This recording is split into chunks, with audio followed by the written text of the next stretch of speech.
Merci.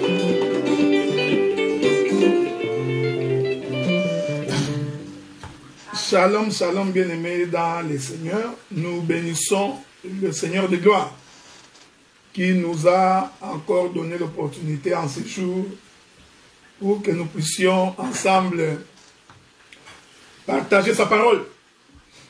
Que la paix du Seigneur soit avec vous et avec tout un chacun de vous. Nous allons donc commencer aujourd'hui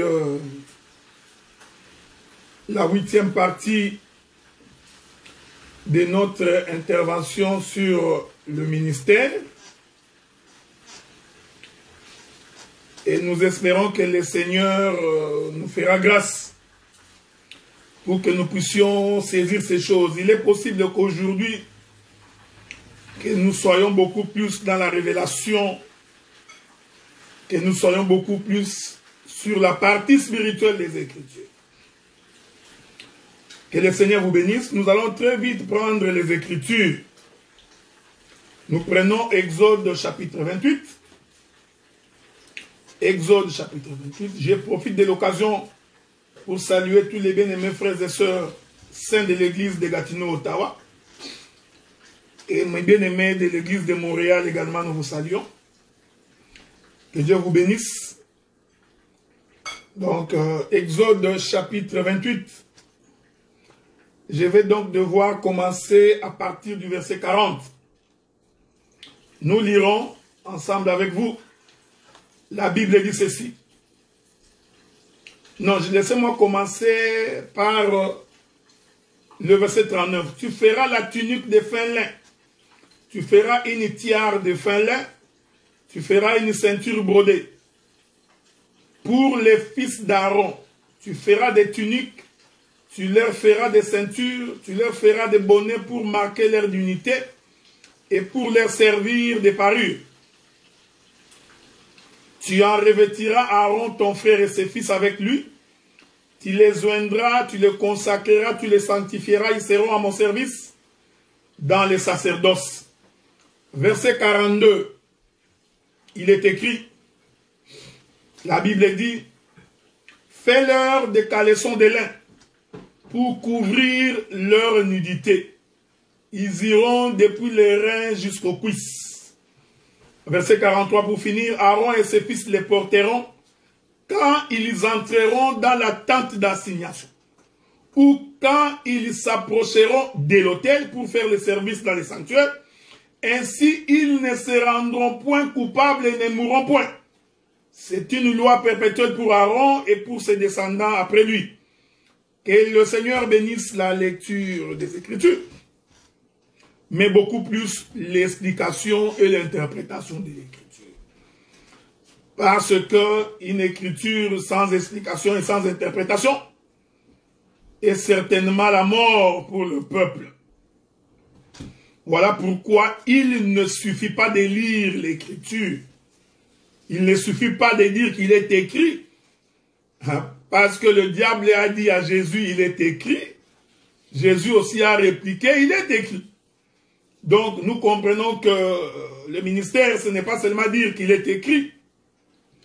Faudrait-il encore donner la profondeur, l'explication de ce qui est écrit. Je crois dans les 7 premières parties, je suis toujours en train de marcher. Jusque-là, je suis toujours dans l'ombre. Je ne suis pas même encore entré dans la nouvelle alliance. Donc, je crois que je finirai tous les mois de décembre dans l'ombre avant de toucher la nouvelle alliance. Vous allez remarquer, j'ai dit qu'aujourd'hui, nous parlerons autour de la portée prophétique pour les sacrificateurs de porter un sous-vêtement. J'avais dit la fois passée que le sacrificateur porte les sous-vêtements pour cacher sa nudité. J'ai donc expliqué la portée doctrinale de cette écriture. Aujourd'hui, je me permets donc d'expliquer la portée spirituelle de l'écriture. Cette portée prophétique. Parce qu'il faut savoir que l'écriture est un oiseau.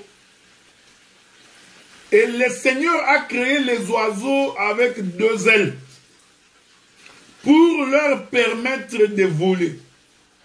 Donc, c'est la raison d'être de deux ailes de l'oiseau. Or, j'ai dit que l'oiseau, c'est l'écriture. Donc, pour comprendre l'essence de l'écriture, il faut les deux portées de l'écriture. La portée spirituelle et la portée doctrinale. Il est facile pour beaucoup de prédicateurs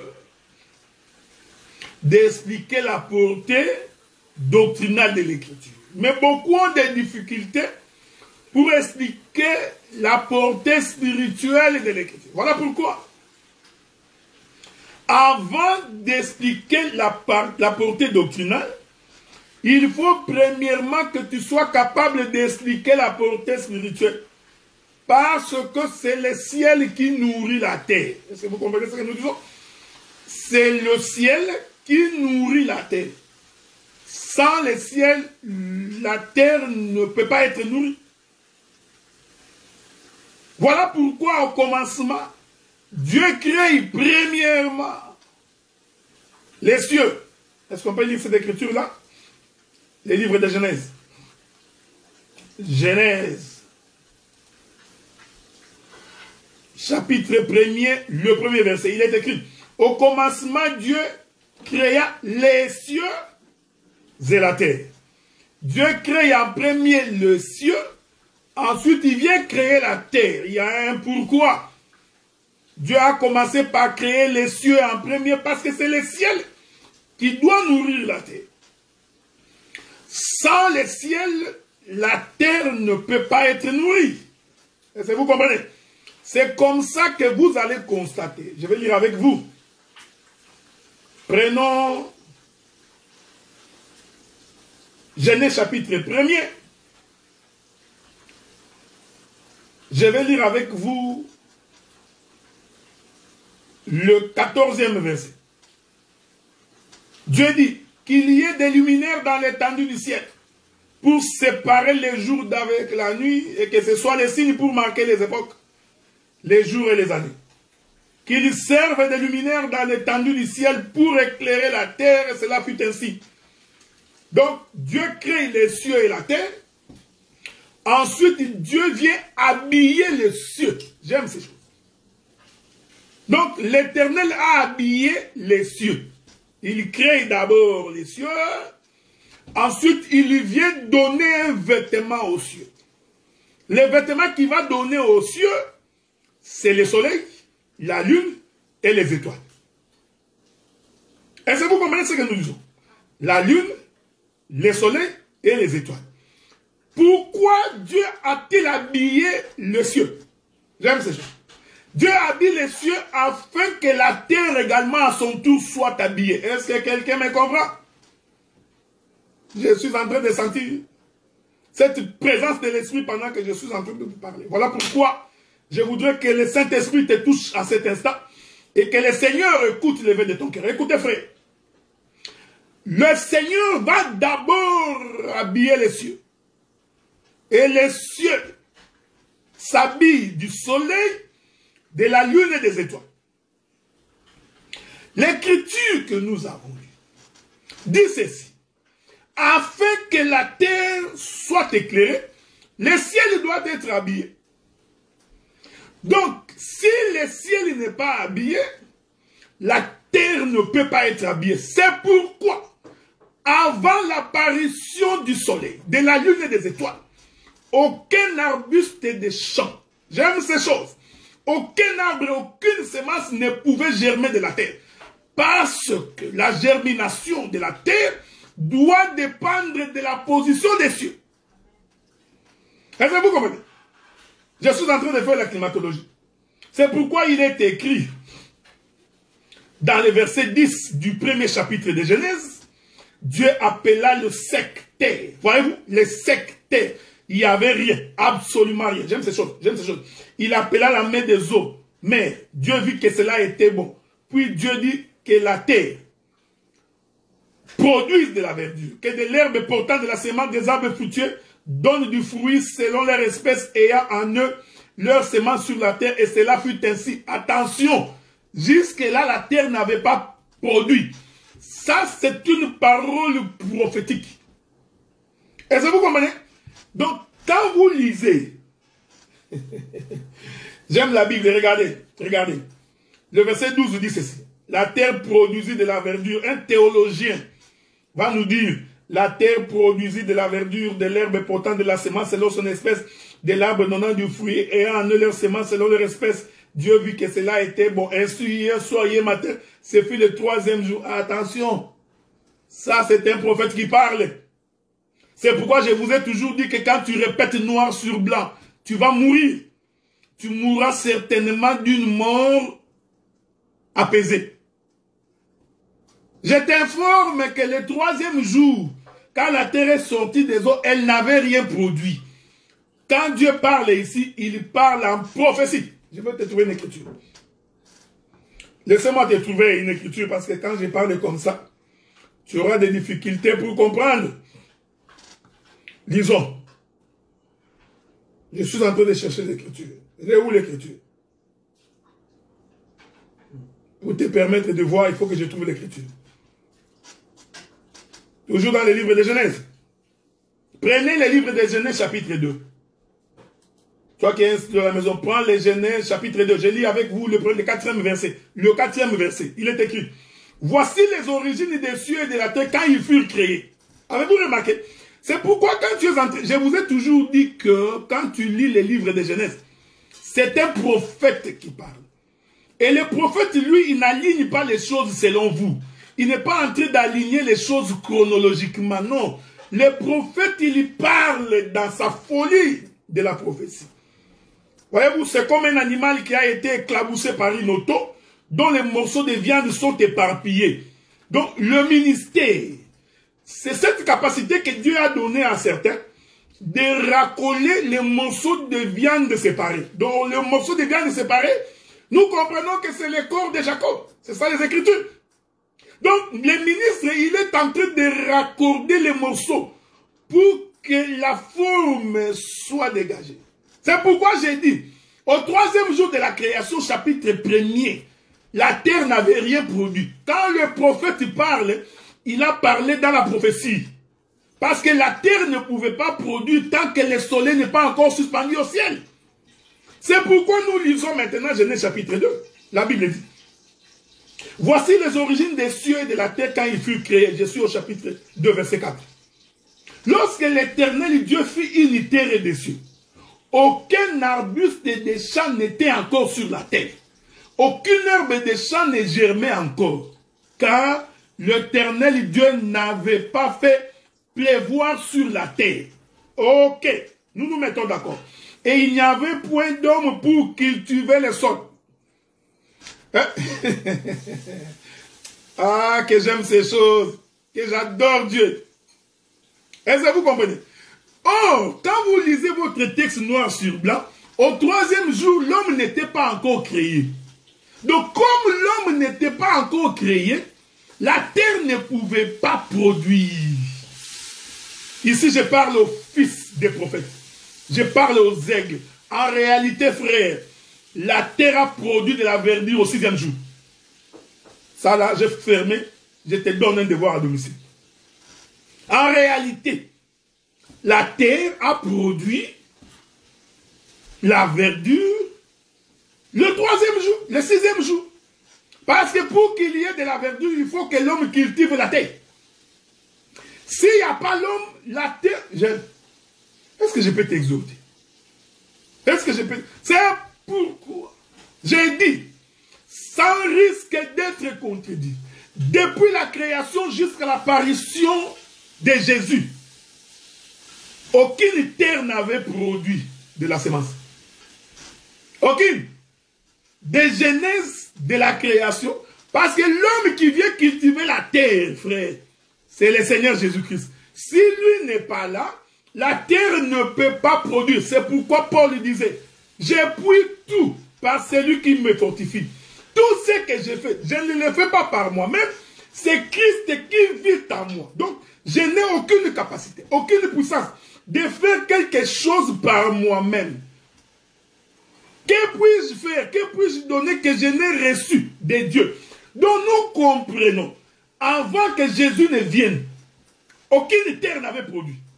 Est-ce que vous comprenez? Ici, quand je parle de la terre, je ne suis pas en train de voir la forêt.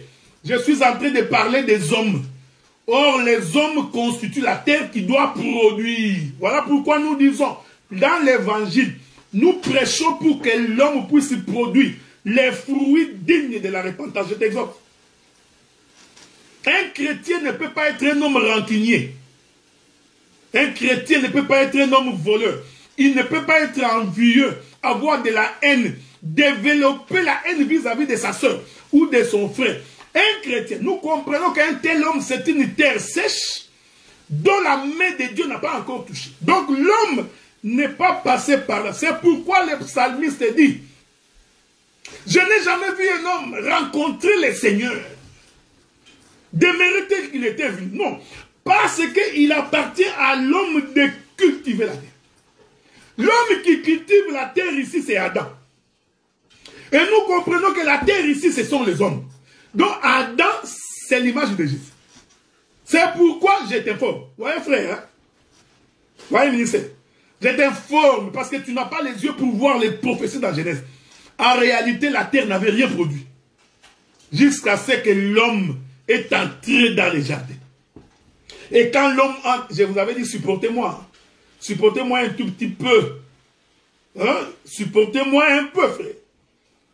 Parce que je suis dans la révélation. C'est pourquoi j'ai été pris de me suivre attentivement. Donc, quand vous lisez votre Bible, vous avez l'impression que dans les chapitres 1er, 9e, 10e, 11e verset, que la terre avait produit. Non. C'est pourquoi le chapitre 2 vient donner les détails. Les détails pour expliquer qu'en réalité, celui qui a parlé dans le chapitre 1er a prophétisé. Voyez-vous, jusqu'à ce qu'il a dit puisse prendre corps. Il y a deux choses qu'il faut retenir. Quand Dieu te promet quelque chose, la chose est vraie. Mais cette chose doit prendre un corps. Pour prendre un corps, ça va demander du temps. Est-ce que... Écoutez, j'ai toujours été étonné les gens qui disent les dieux de tic-tac. Tic-tac, non.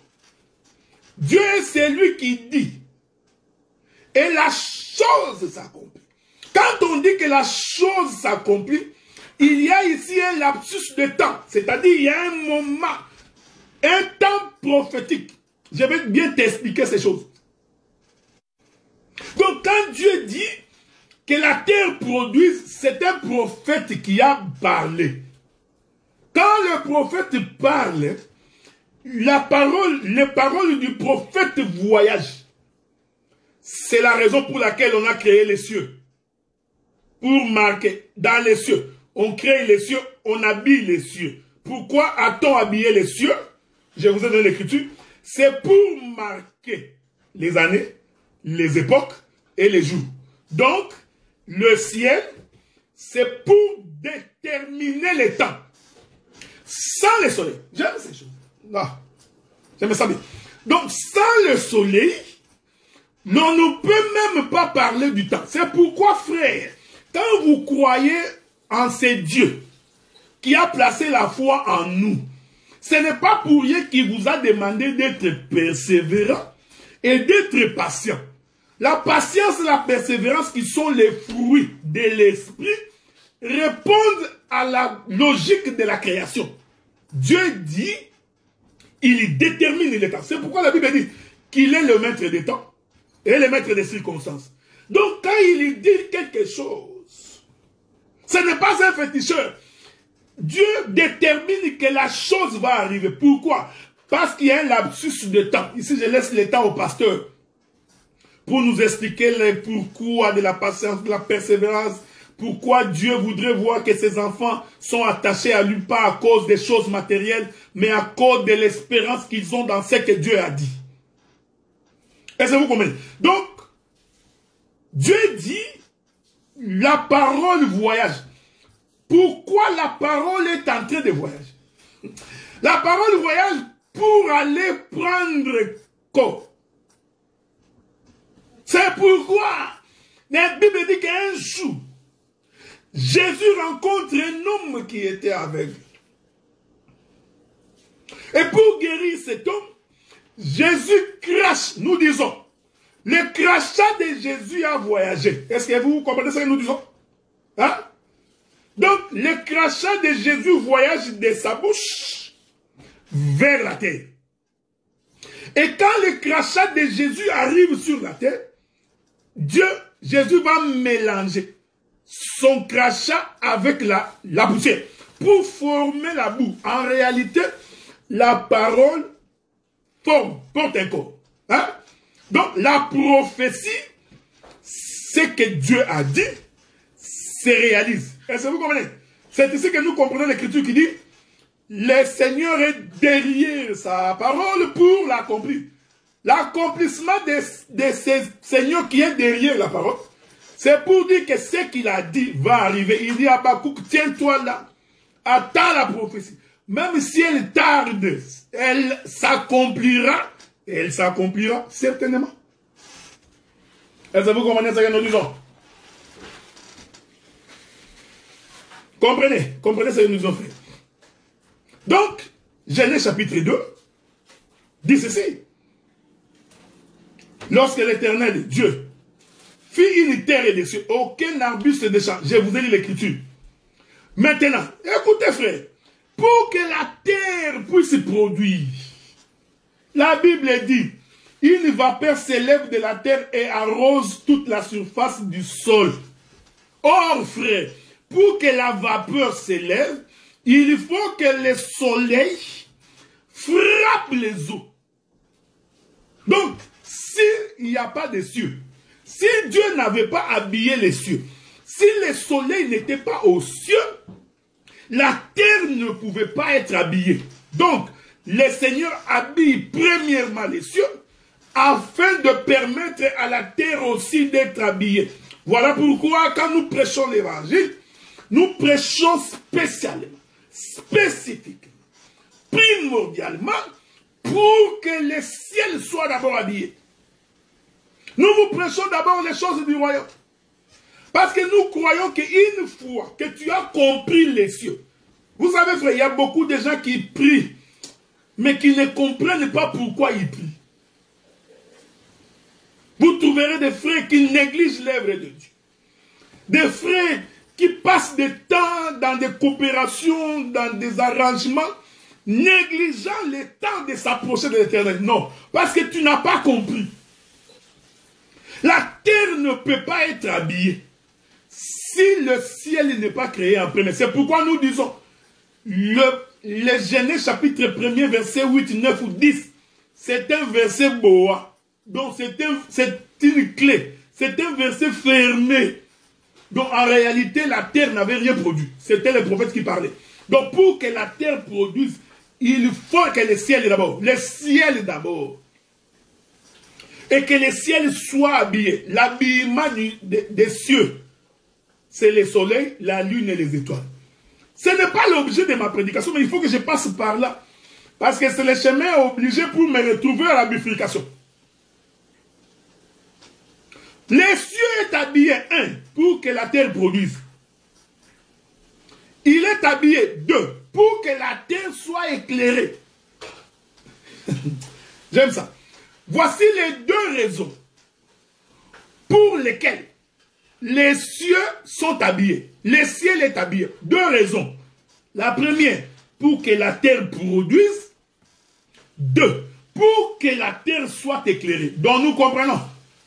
La terre qui est la femme, que nous sommes, nous chrétiens, si nous produisons les fruits dignes de la repentance, si aujourd'hui nous pouvons produire, c'est parce que les cieux sont habillés, parce que le ciel est habillé. C'est la raison pour laquelle, sans le ciel, un homme ne peut rien produire de bon. Ce n'est pas la morale chrétienne qui va te changer la vie. Ce n'est ni les conseils de ton père, de ta mère ou de ta grand-mère. Voyez-vous, comme un comédien que j'écoute ici souvent, mon grand-père disait, mon grand-père disait, mon grand-père disait. Ça c'est bien, mais ça ne peut pas produire en toi les œuvres dignes de la repentance.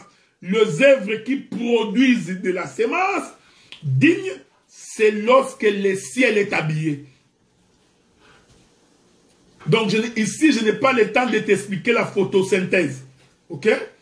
Un peu de la physique pour t'expliquer hein, l'évaporation, le corps solide, les corps liquides.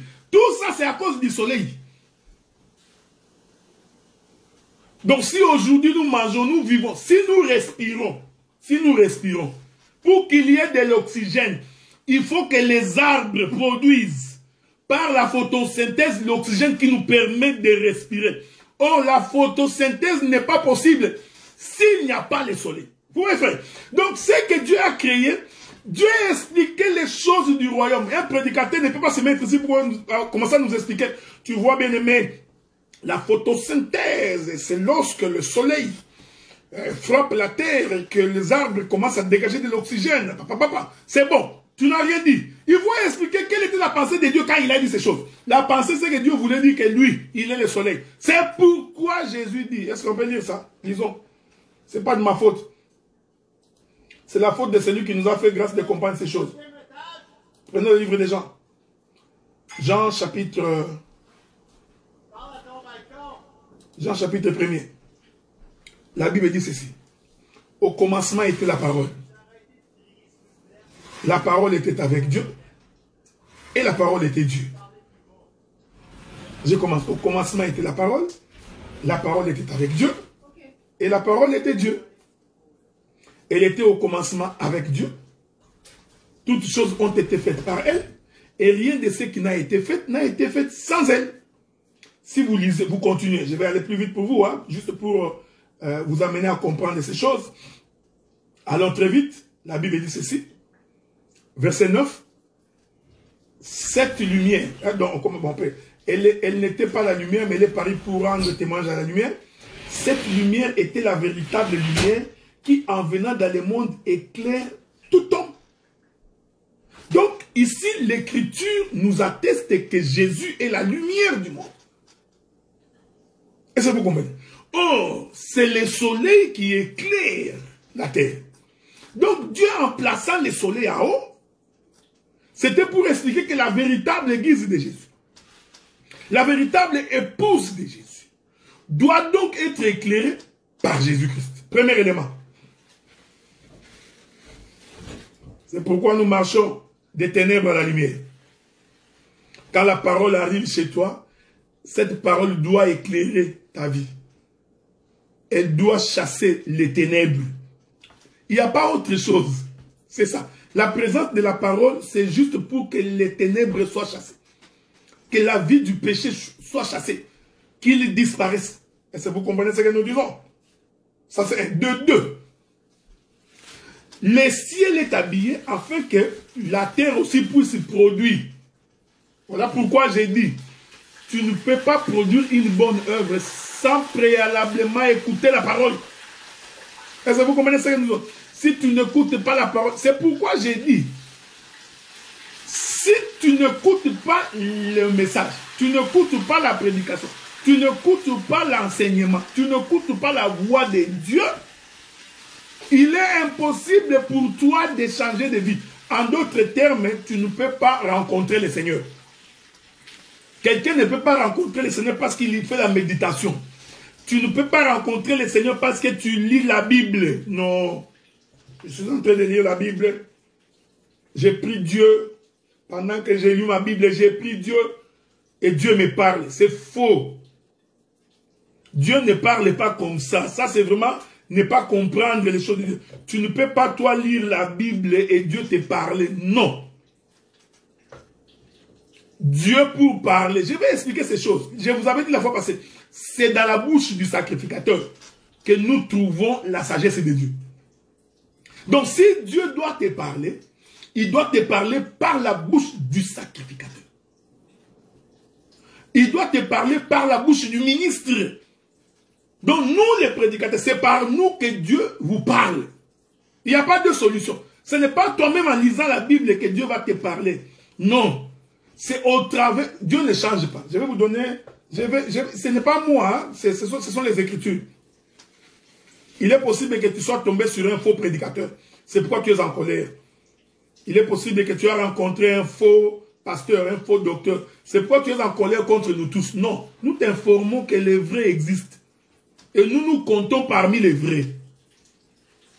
On n'a pas honte pour dire ça. Nous nous comptons parmi les vrais. Mais il n'est pas dit parce que tu es un blessé de guerre que tu penses que tout le monde est mauvais. Non, tout le monde n'est pas mauvais. Dieu, c'est un Dieu qui ne change pas. Un jour, Israël dit à Moïse, Moïse, nous, on est fatigués de t'écouter. C'est pourquoi, frère, quand vous avez des ministres vrais dans vos assemblées, ils sont pour vous une source de bénédiction. C'est pourquoi il faut les respecter, les honorer. J'ai dit quand vous avez des vrais ministres, il faut comprendre qu'ils sont pour vous une source de bénédiction. Je ne parle pas des aventuriers, ok? C'est pourquoi j'ai commencé par expliquer les critères des ministres. J'ai expliqué toutes ces choses-là. Pour que tu sois capable de voir et de regarder, de dire, voici les vrais. Les ministres ne sèment pas la haine parmi les frères, non. Je vous ai toujours dit que le diable, quand il veut venir t'attaquer, il ne viendra pas avec les deux cornes. Tu verras que c'est le diable. Le diable, quand il veut t'attaquer, il vient avec malignité. C'est avec la malice qu'il va se présenter au devant de toi. Il parlera bien, comme si il parle bien. En réalité, si tu viens dans le fond, tu vas remarquer que dans toi, il risque de s'aimer quelque chose de mauvais. Mais tu ne vas pas te rendre compte. Les enfants d'Israël font la demande à Dieu. Il dit, Moïse, nous sommes fatigués de t'écouter. Nous te prions, Moïse, de demander à Dieu de descendre lui-même. Moïse va y rencontrer Dieu. Il dit, Dieu, ce peuple-là voudrait que tu descendes toi-même. La Bible dit que c'est Dieu qui crée en nous le vouloir et le faire. Nous disons que cette demande d'Israël, c'était une demande légitime. En réalité, le peuple avait demandé que Dieu descende. Est-ce que vous comprenez? En d'autres termes, le peuple avait demandé que le ciel fasse son travail. Parce que demander à Dieu de descendre, c'est en d'autres termes demander aux cieux de s'ouvrir. Je ne voudrais pas dire que les cieux puissent se déshabiller. Je ne peux pas dire ça. Tu risques de ne pas bien me comprendre. En réalité, quand Israël disait que Dieu vienne nous parler, il demandait, Dieu, toi qui habites les cieux, descends ici. C'est pourquoi Dieu, en répondant à Moïse, va dire, dis à ce peuple, que moi, l'Éternel, le troisième jour, je descendrai sur la montagne. Voyez-vous? Donc Dieu confirme qu'il va quitter le ciel, qu'il va descendre. C'était une bonne prière. Pourquoi c'était une bonne prière? Parce que c'est la raison pour laquelle les cieux étaient habillés. Les cieux étaient habillés pour que la pluie tombe sur la terre. Or, cette pluie qui tombe sur la terre, c'est cette pluie qui forme Adam. C'est-à-dire, c'est Dieu lui-même qui descend pour donner la forme à l'homme. Donc, ce que Israël demandait n'était pas une chose nouvelle. Salomon dit, il n'y a rien de nouveau sur la terre. Ce qui est, c'est ce qui a été, et c'est ce qui sera. Donc, Israël, en réalité, n'a fait que répéter la création. Dieu va. Moïse dit, dites-leur. Dieu dit à Moïse, dites à ce peuple, je descendrai. Les jours de la descente, il y a eu des tonnerres. Ça, c'est notre enseignement. Israël tremble. Il y rentre vers Moïse. Oh Moïse, Moïse, nous ne voulons plus qu'il descende. Toi, va, écoute-les et viens nous parler. Dieu a exaucé les deux prières. Il a exaucé la première prière. Sauf que dans la première prière, ils n'ont pas vu Dieu. Nous comprenons que cette première prière concernait Israël. Parce que Israël, le jour de sa visitation, il n'a pas reconnu le Seigneur. Israël, si tu connaissais les jours de ta visitation. Est-ce que mon frère Roland, tu as cette écriture? C'est quoi? C'est le livre de Matthieu? Souffrez.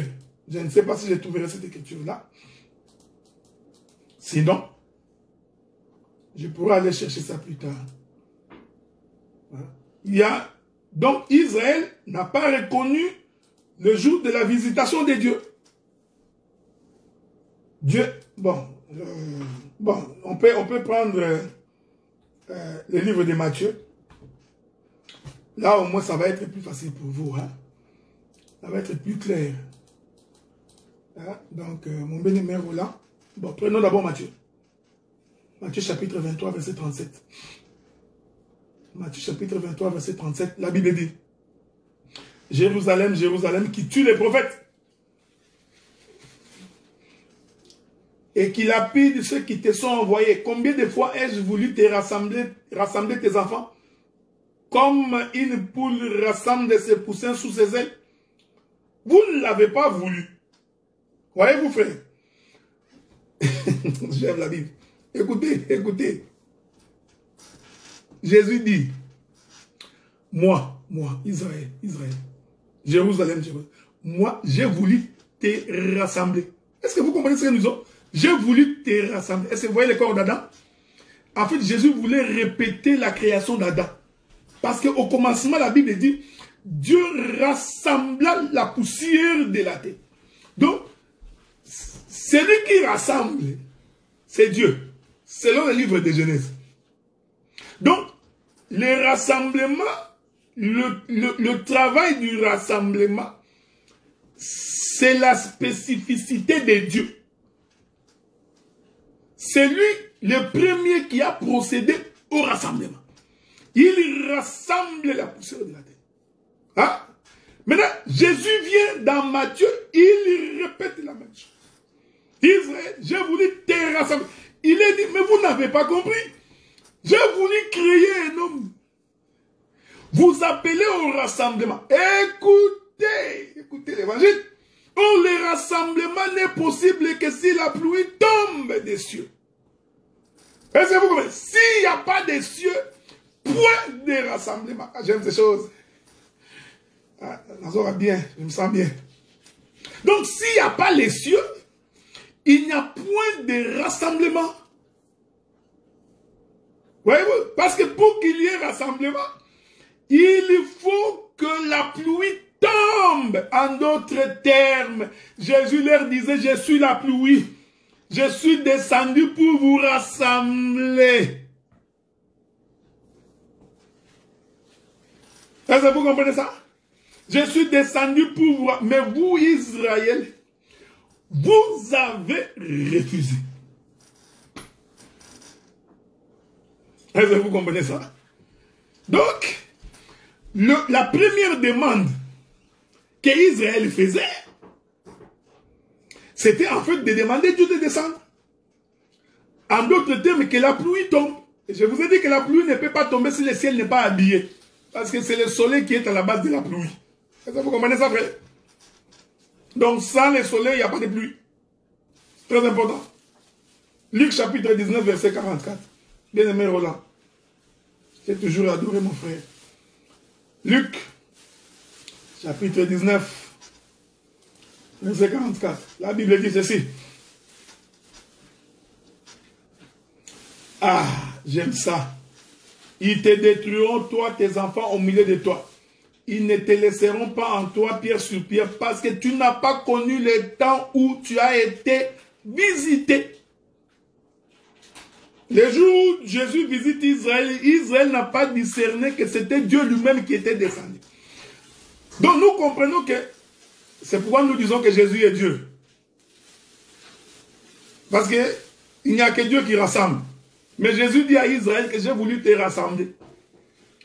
Comme une poule rassemble ses enfants sous ses ailes. Donc j'ai voulu te former un corps. Est-ce que vous comprenez ce que nous disons? Mais Israël a refusé.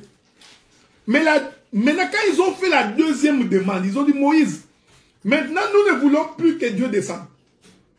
Toi, tu vas aller l'écouter et nous rapporter. Cette prière, Dieu aussi l'a exaucée. Mon bien-aimé Roland, est-ce qu'on peut trouver cette écriture-là? C'est dans Exode, je crois. Je ne sais pas si je vais trouver l'écriture. Je vous ai toujours dit que je n'ai pas l'habitude de bloquer les versets. Mais je sais qu'il est quelque part dans le livre d'Exode. Si je ne trouve pas, je sais que Roland va me rattraper plus tard pour pouvoir en parler. Maintenant, je ne sais pas, je vais voir si je peux trouver cette écriture-là. Souffrez, hein. Je voudrais bien, mais si je ne trouve pas, je sais que Roland m'aidera à trouver cette écriture-là. Sinon, on avance d'abord parce que ça risque de me faire perdre mon temps. Parce que j'ai du temps. Deutéronome 18, 15. Roland, mon bien-aimé Roland. Deutéronome 18, 15. 18, 15. Roland est encore jeune. Hein? C'est pourquoi le ministère est fait pour le jeune. Vous savez, quand David a vieilli, il voulait toujours aller au combat. Joab et les autres ont dit non, non, non. Écoute, David est devenu vieux. Toi, tu vas rester dans les camps. Nous allons aller combattre. Un ministre à un certain âge, il faut qu'il apprenne à rester au camp. Laissez les autres sortir. Laissez les jeunes qui ont encore de la force, comme Josué, ils peuvent rentrer et sortir. Donc nous, on a vieilli la tête, là, ne bloque plus. Roland est encore très fort. Deutéronome chapitre 18, verset 15. La Bible dit, l'Éternel, ton Dieu, te suscitera du milieu de toi, d'entre tes frères, un prophète comme moi, vous l'écouterez. Oui, ça c'est le verset. Mais il y a encore un autre verset, mon bien-aimé Roland. C'est sur la montagne de Sinaï, quand ils ont fait la deuxième demande, que nous ne voulons plus l'écouter. Toi, va, parle à Dieu et viens nous rapporter.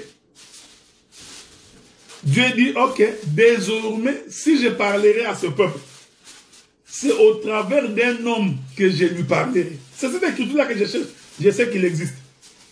Dieu dit, désormais, si je dois parler à ce peuple, c'est par un homme que je leur parlerai. Est-ce que vous comprenez ça? Donc, Dieu détermine le cadre. Il dit, plus question que le peuple écoute ma voix du haut des cieux. Oh, mon bien-aimé, j'étais en train de marcher sur la voie, j'ai entendu un cri dans les cieux. Adela, Adela, tu es mon fils. Ouh! Dans ce sacerdoce. Mais toi, tu viens d'où? Dieu m'a parlé dans une voix audible pour me dire, tu es mon fils. Je t'ai fait ministre de l'évangile. Non, le ministère ne peut pas s'obtenir comme ça. Je dis et j'insiste, pas le ministère. Nous croyons au don de l'esprit, que tu peux écouter les voix audibles. Ça concerne les prophéties, mais pas dans le ministère. Non. Tu ne peux pas devenir ministre en écoutant une voix audible. Quand je dormais, j'ai entendu Dieu, oh mon fils, Adela, je te donne une robe blanche pour enseigner la parole.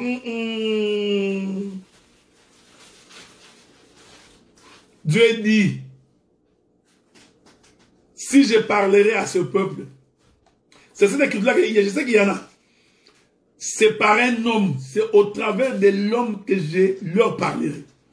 Or, l'homme par lequel Dieu nous parle, c'est Jésus. En dehors de Jésus, tu ne peux pas écouter autre chose.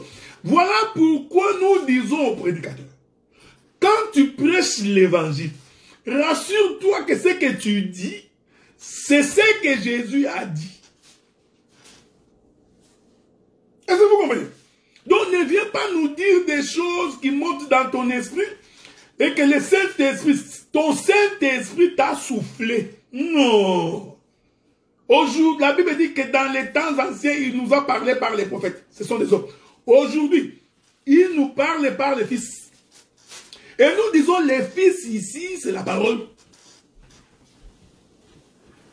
Est-ce que vous comprenez ça, frère? Donc, c'est la raison pour laquelle Dieu a laissé la terre. Avez-vous compris ces choses? Bon. Je suis en train de marcher pour... Je ne peux pas finir aujourd'hui, hein, impossible. Nous allons marcher pour aller voir jusqu'où nous pouvons aller. Ok? Le sacrificateur. Pour servi. Nous avons lu avec vous cette écriture-là. Vous comprenez ça? Attendez.